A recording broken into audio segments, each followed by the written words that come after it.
Of all the responses your avoidant anticipated when you finally went silent, this combination wasn't among them. They prepared for your hurt. They expected your pursuit. They had protocols ready for your anger and contingency plans for your tearful attempts at reconnection. What their psychological architecture had absolutely no preparation for was the specific cocktail of embarrassment and fury that your silence has created. Emotions so uncomfortable, so foreign to their usual experience of relationship endings, that they're struggling to locate an adequate response to either. Your silence didn't just hurt them, it humiliated them. And the humiliation has made them furious in ways they're not equipped to process. Why your silence created embarrassment. The embarrassment requires some unpacking, because it's not an emotion people typically associate with avoidance. Shame, yes. Guilt, occasionally. But embarrassment is a specific social emotion. It requires an audience, either real or imagined, and it requires a specific type of exposure that shame doesn't necessarily involve. The embarrassment your silence created has a very specific origin. They performed confidence they didn't possess, and your silence has made the performance visible. Throughout the relationship and through its ending, they maintained a specific presentation. To you, to mutual connections, to themselves, of comfortable indifference to your emotional state.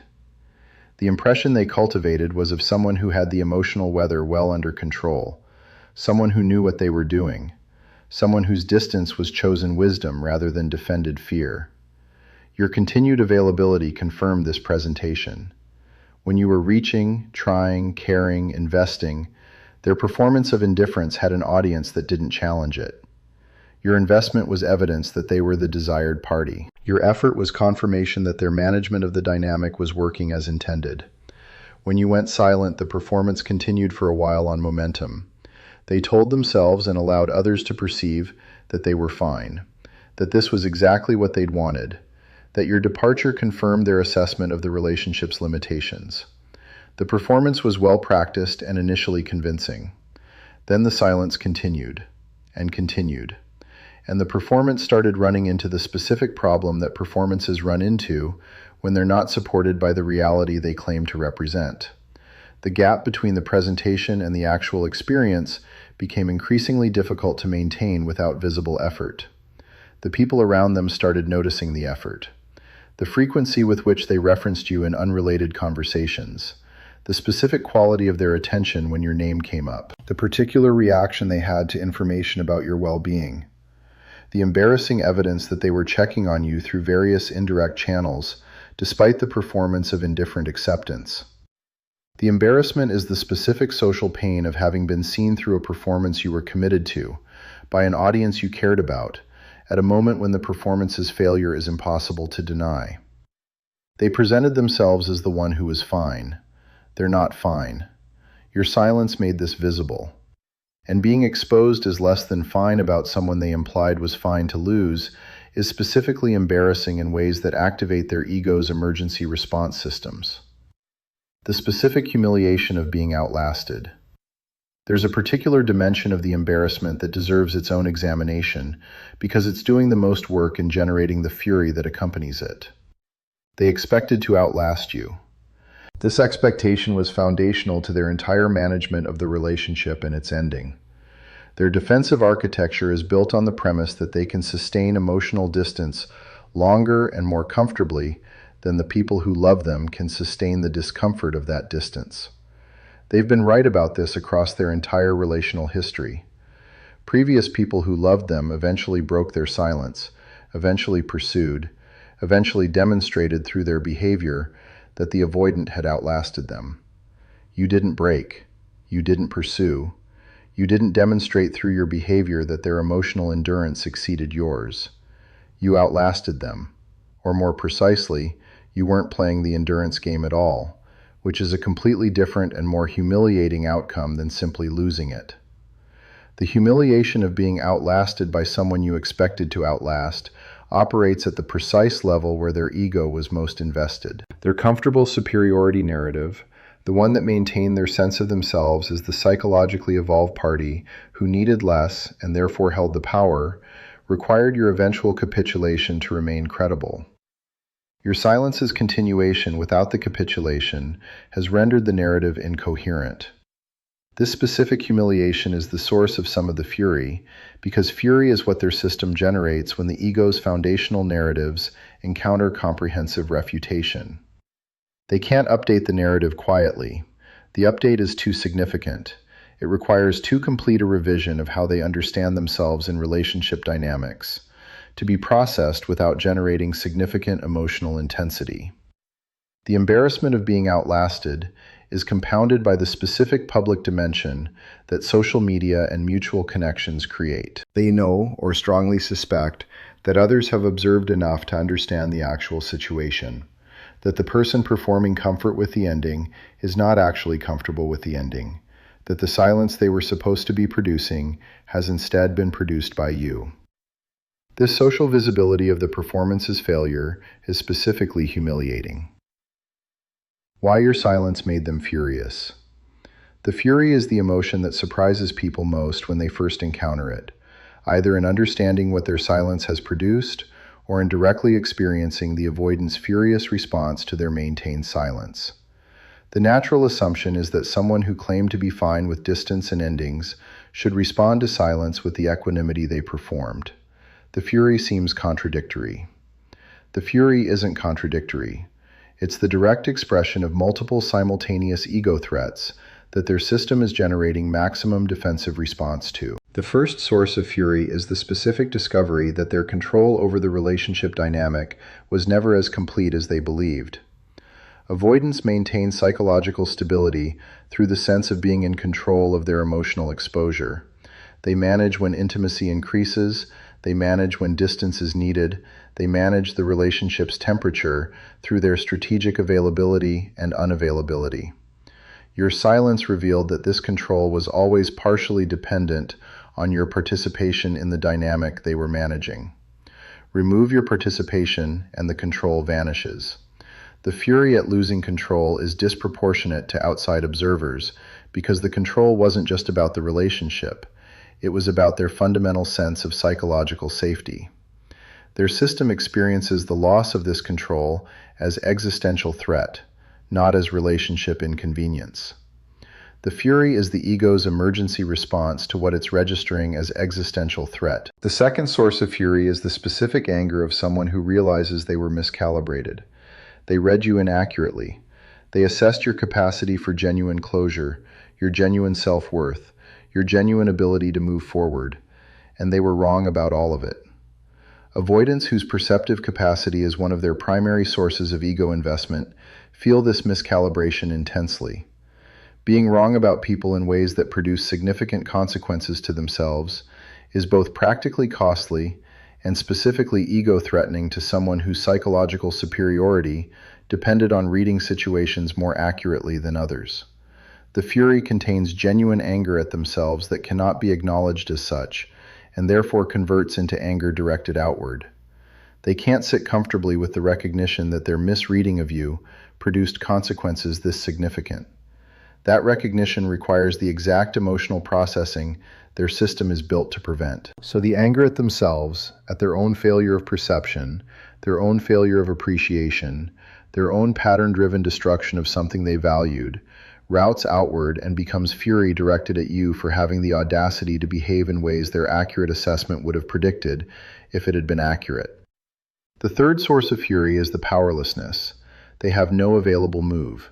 Every tool in their relationship management arsenal is useless against genuine silence from someone who has genuinely moved on to their own life. They can't create distance as leverage because you've created more distance. They can't withhold attention as currency because their attention is no longer sought. They can't use your emotional investment as the handle they manipulate outcomes through because your emotional investment is no longer organized around their behavior. Powerlessness in someone whose psychological structure depends on maintaining control is experienced as one of the most acutely threatening states possible.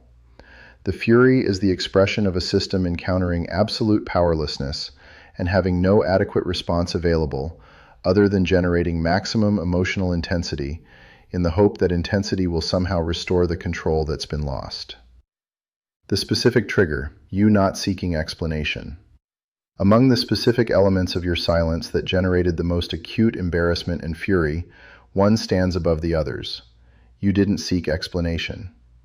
Avoidants have a specific expectation of the people they've treated poorly, an expectation so embedded in their relational experience that it functions as assumption rather than prediction. The expectation is that people who have been hurt by their behavior will seek understanding. They'll want to know why. They'll need explanation to process the experience. They'll reach out, explicitly or implicitly, for the specific closure of having the avoidance perspective on what happened. This expectation serves the avoidance ego in specific ways. It positions them as the person who has information the other party needs. It creates the dynamic where the person they've hurt is still, in some sense, depending on them, depending on their explanation, their validation of the other person's experience, their narrative about what happened. Even in the position of having caused harm, the expectation of being sought for explanation maintains a specific relational power. Your silence included not seeking explanation.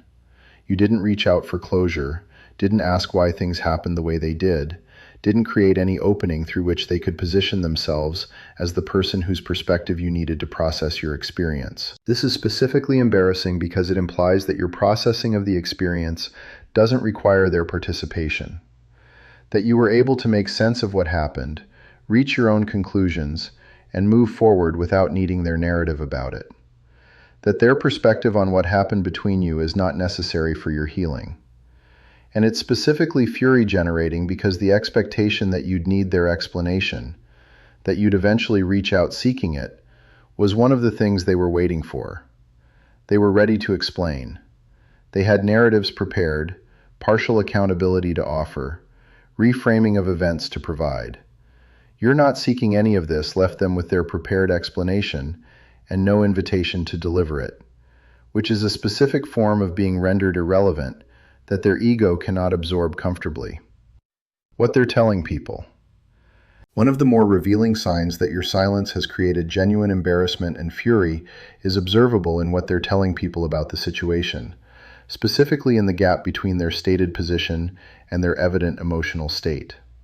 They're claiming positions they're not living, telling mutual connections that they're fine with how things ended while exhibiting behavior that contradicts fine at every turn, presenting the ending as mutually acceptable while clearly experiencing it as something they didn't adequately control, describing you with the specific careful neutrality of someone managing a response rather than genuinely feeling one. The gap between claimed position and evident reality is visible to the people around them in ways they're not fully accounting for. The casualness with which they claim to have moved on is undermined by the specific frequency with which they reference you, the particular quality of their attention when your name appears, the notable effort of their performance of indifference. What they're telling people also tends to include subtle diminishments of you that reveal more than they intend. The person who is genuinely fine doesn't need to find fault with the person they're genuinely fine about. The specific criticisms they're offering, carefully constructed observations about your limitations, your choices, your supposed flaws, are the ego's attempt to restore the comparative hierarchy that your silence has dismantled. Every criticism is evidence of the embarrassment they're managing. The fury occasionally breaks through the managed presentation in ways that become specifically revealing. A disproportionate reaction when something positive about you comes up. An unusual sharpness when your name appears in conversation. The specific quality of someone working to maintain a position that their emotional reality keeps threatening to contradict. The anger that has nowhere productive to go.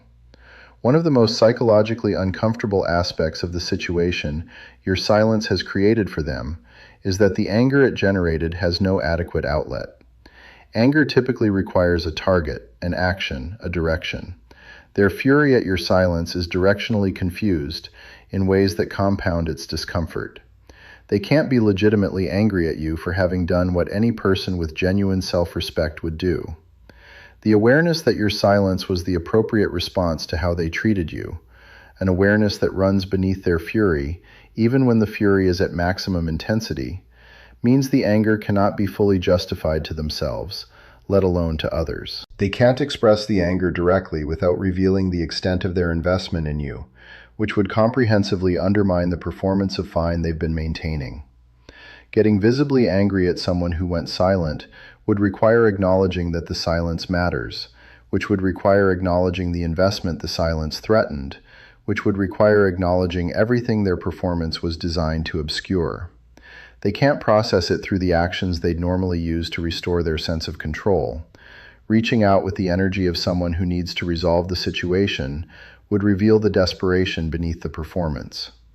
Creating dramatic response to your silence would confirm that your silence created an effect, which is precisely the acknowledgement their ego is most resistant to providing. The anger circles internally, finding partial outlet in the criticisms they offer to others, in the disproportionate reactions to unrelated provocations, in the specific quality of restlessness that unresolved fury creates in their daily functioning. This internal circulation of anger without adequate outlet is one of the most psychologically costly states they can be in. It consumes resources, disrupts regulation, and maintains the avoidant in a state of chronic low-level agitation that their performance of fine has to work harder and harder to cover. What this means for you. Understanding that your silence has created embarrassment and fury in your avoidant serves a specific purpose that's worth naming directly. It's confirmation that your silence is working as genuine silence works, not as a strategy you deployed to produce specific effects, but as an authentic expression of your own self-respect that is having authentic effects, because authentic self-respect always has authentic effects on people who took that self-respect for granted. The embarrassment they're experiencing is the direct consequence of a performance meeting genuine reality. They performed confidence about losing you, and encountered the genuine reality that losing you cost more than the performance accounted for. You didn't manufacture this consequence. You simply lived authentically, and the authenticity revealed the performance.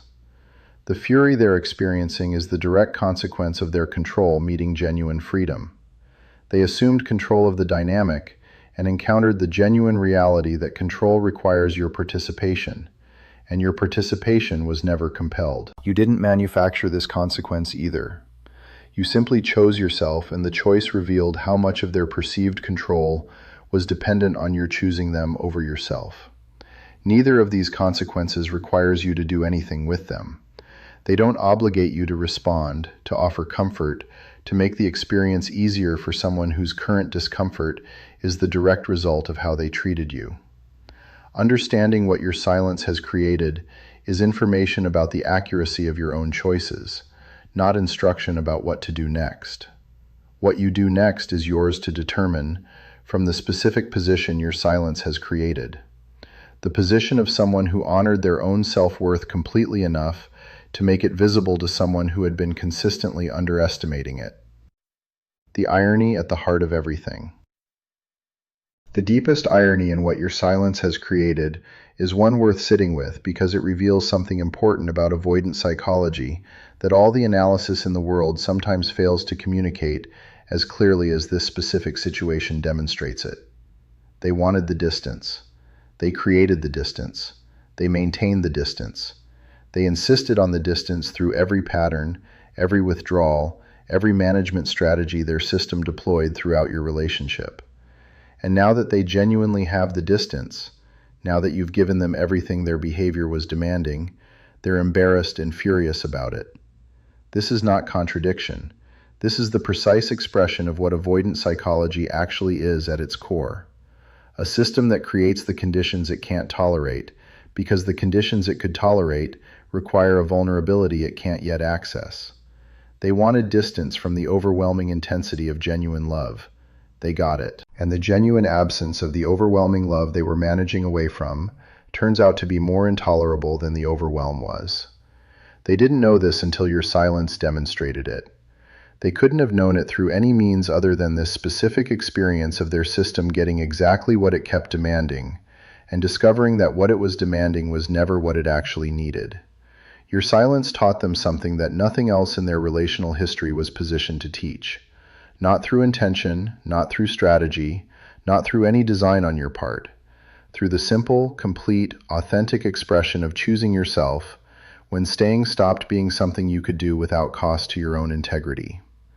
The embarrassment and fury your silence created are the specific emotional signature of a system encountering the full consequence of its own choices and finding those consequences irrefutable.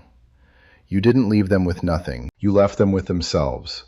And for an avoidant who built their entire psychology around the comfortable management of everything they felt, being left alone with the unmanaged truth of what they lost is the most significant thing that could have happened to them. The version of themselves they can't escape. Here's what nobody talks about when they discuss what silence does to an avoidant. The embarrassment and the fury eventually exhaust themselves.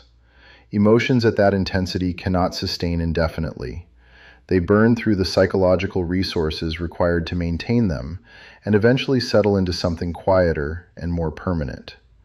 What they settle into is the specific state that the embarrassment and fury were protecting them from feeling in the first place. When the performance of fine has become too costly to maintain, when the fury has no adequate outlet and has circulated internally long enough to lose its intensity, when the embarrassment has been processed as much as it can be processed without genuine reckoning, what remains is them. Just them. With the unmanaged reality of everything your silence revealed sitting directly in front of them, with nowhere left to route it. This is the state they have the least experience navigating. Their entire psychological architecture was specifically built to prevent arriving here. Every strategy they developed, every distance they created, every pattern they ran, all of it was infrastructure designed to ensure they never had to sit alone with the unfiltered truth of their own experience and what their choices have cost. Your silence dismantled the infrastructure by removing the specific input it required to function. Their management systems needed your pursuit to maintain the narrative of their superiority. They needed your hurt to maintain the narrative that they held the power. They needed your emotional availability to maintain the narrative that the connection could be accessed whenever they decided they wanted it. With all of that removed, the infrastructure has nothing to run on. And what exists in the infrastructure's absence is the version of themselves that the infrastructure spent decades preventing them from having to meet. What that version of themselves actually knows. The version of themselves they're now sitting with knows things they've been managing away from consciousness for the entire duration of your relationship and beyond. It knows they loved you more than their behavior ever reflected. Not the managed, carefully calibrated investment they presented, the actual love, the depth of which their system was constantly working to prevent from being fully felt, because feeling it fully would have required acknowledging the vulnerability it created. That love is now present without the management layer, and its specific weight in the absence of its object is one of the heaviest psychological experiences a human being can have.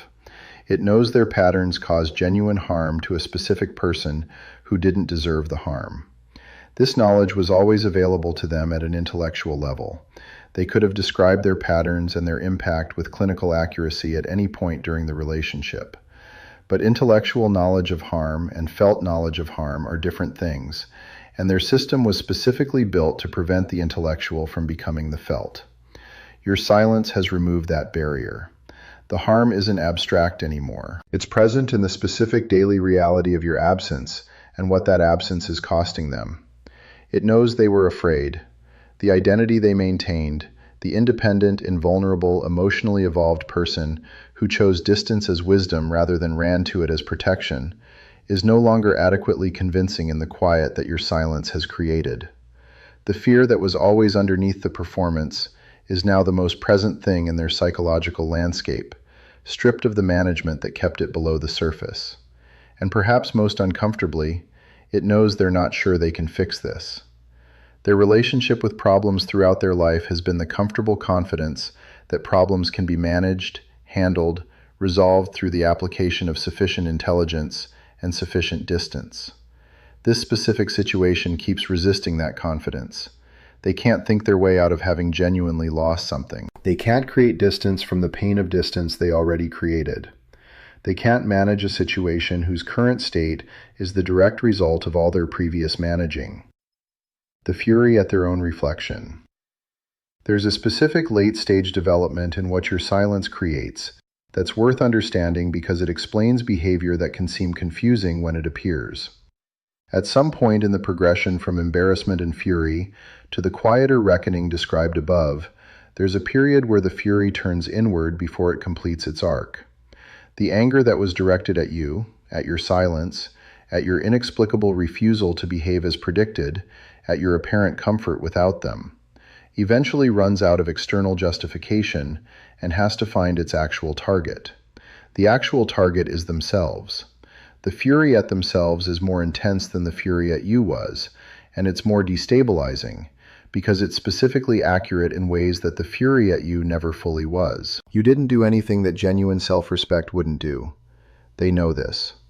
The fury at you always had the specific instability of knowing its target was the wrong one. The fury at themselves has no such instability. It lands accurately and it lands hard. They're furious at themselves for the patterns they couldn't override, even when the cost of running them was becoming visible. For the distance they created when what they actually wanted was closeness. For the management that prevented genuine connection from fully developing at the precise moments when genuine connection was being genuinely offered. For the underestimation of you that seems, in retrospect, so specifically wrong that its wrongness is incomprehensible.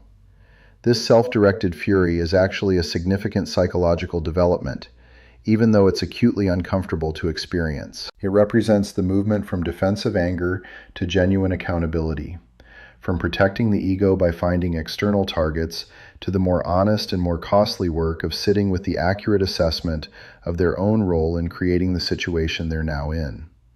The specific discomfort of this stage often generates the reaching out that happens in this period. The contact attempts, the unprecedented vulnerability, the communications that don't look like anything you received from them during the relationship. They're not reaching out because they've resolved the fury or completed the reckoning. They're reaching out because the internal experience of sitting with that self-directed fury is more than their system, even their well-defended system, can comfortably sustain alone. The reaching out that the embarrassment and fury eventually produce. When they finally reach out, and many do, though the timing varies enormously, and some don't reach the point of action even when they reach the point of wanting to, the communication that emerges from this specific process has a quality that's different from anything that appeared during the relationship. The performance is gone. Not completely, not permanently. Their system doesn't wholesale abandon its protective mechanisms even in moments of genuine reckoning, but the specific confident indifference that characterized their communication during the relationship's most defended periods is absent. What's present instead has the specific texture of someone who has been through something and isn't successfully concealing what it cost them. The specificity of what they say is different. During the relationship, their communications were typically calibrated, offering what created the desired impression without revealing more than that impression required. The communications that emerge from genuine reckoning are specific in ways that calibrated communication never is. Specific about what they miss. Specific about what they understand differently now.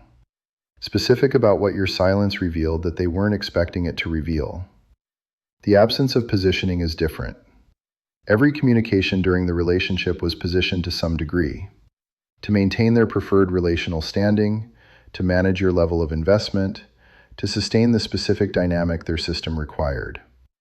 Communication that emerges from the state your silence has created has nowhere comfortable to position itself, because the positioning architecture has been comprehensively dismantled by the embarrassment and fury and the reckoning those emotions protected against. What remains when positioning is gone is genuine, imperfect, incomplete, not necessarily sufficient to rebuild on, but genuine in a way that their systems managed communications never were. What you are owed and what you're not. Your silence created all of this.